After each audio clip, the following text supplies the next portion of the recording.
So I was inside a client's Asana account recently doing an audit, and I found something that I hadn't thought to make a video about until now, because it's one of those things that looks completely fine when you're setting it up. If you're new here, my name's Samantha. I'm a systems and operations strategist, and what I found in that account made me want to come straight here and make sure you knew about this, because if you're managing multiple clients in Asana, there's a decent chance it's happening in your account too. And I just want to make sure that you avoid this mistake. So it's called multi-homing. And once you see what it can do to your client data, you'll want to make sure not to make this same mistake. Okay, so here's the scenario. Say you have a library of tasks, training videos, resources, deliverables, whatever it is that you assign to clients. And when a new client comes in and you want to give them access to something, you add them to the task right here in your library. So you're going to say add Bob to this one, and you're going to add Susie. Okay.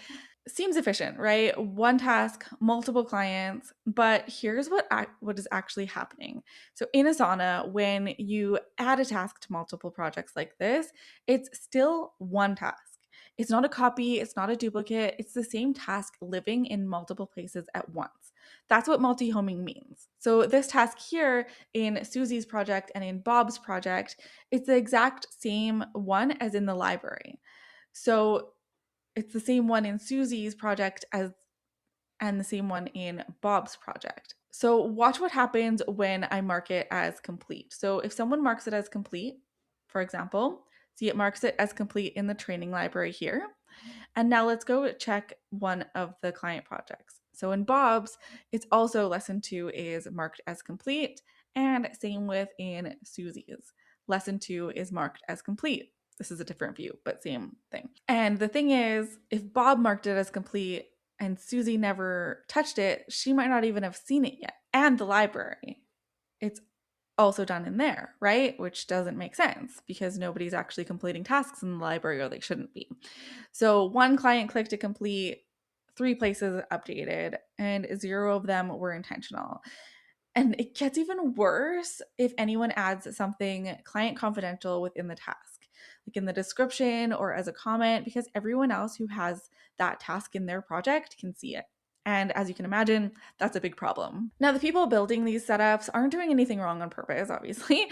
Multi-homing is a real feature in Asana, and it's designed for situations where one task actually does belong in more than one project at the same time, like a task that's part of your content calendar and your launch project.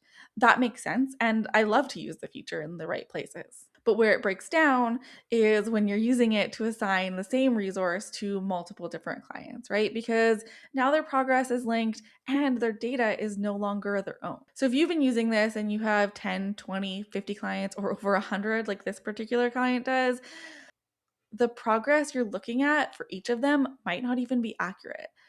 Tasks showing as complete that were never actually done, clients looking further along than they are or further behind, or actual real client data being shared across other clients. Okay, so let's talk about the fix. And the good news is it's straightforward. So, your library, whether that's training resources, deliverables, SOPs, whatever you're pulling from, should be a read only reference, really, right? Nothing gets assigned from here directly.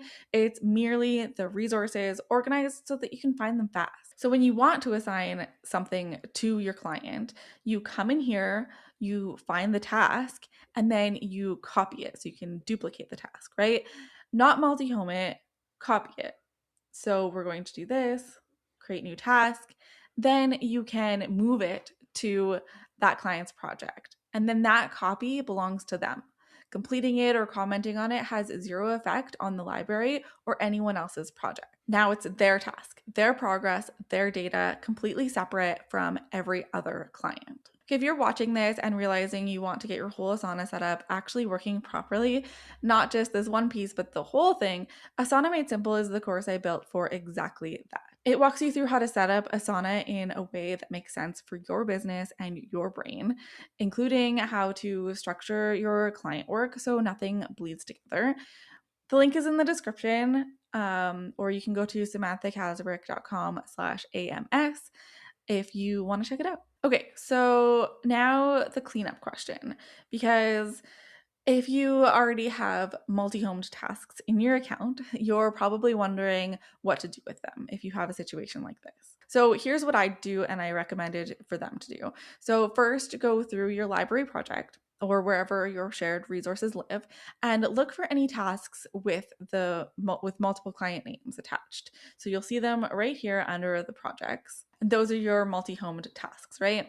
Then for each one, you'll have to decide, does this task make sense as a library item that gets copied out, or has it been used as the actual working task for these clients? If it's been used as a working task, meaning clients have been commenting on it, marking it complete, that's where the actual work happened, then the cleanest option really is to do nothing right now and leave those historical tasks where they are and just change the workflow going forward. New assignments get copied, not multi-homed, right? I mean, if you want to clean it up properly, you'd remove the task from the library project and make sure each client has their own individual copy in their own project. That's more work, but it gives you a clean data going forward. But the main thing to do here is to stop adding new multi-homed assignments once you understand that's happening. So the historical stuff you can clean up gradually.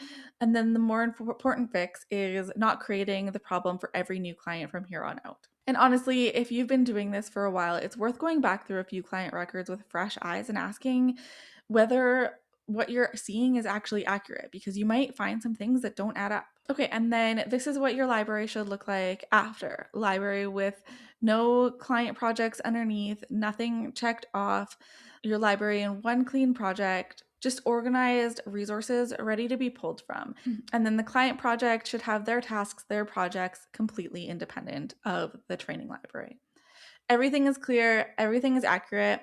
And when a client marks something complete or adds some comments in there, it only does it on their task. That's the system. Now, if you've got this sorted out, but you still feel like your client projects are messier than they should be, the next thing to look at is how you're actually structuring those projects. Because the multi-homing fix is one piece, but if the project itself is disorganized, the clean data doesn't help you much. So I have a whole video on exactly that. It covers how to structure client projects, what sections to include, how to keep things from blurring together when you're juggling a lot of people. So click here and go watch that one next. All right, thank you so much for watching. I hope this video was helpful for you, and I will see you in the next one. Bye.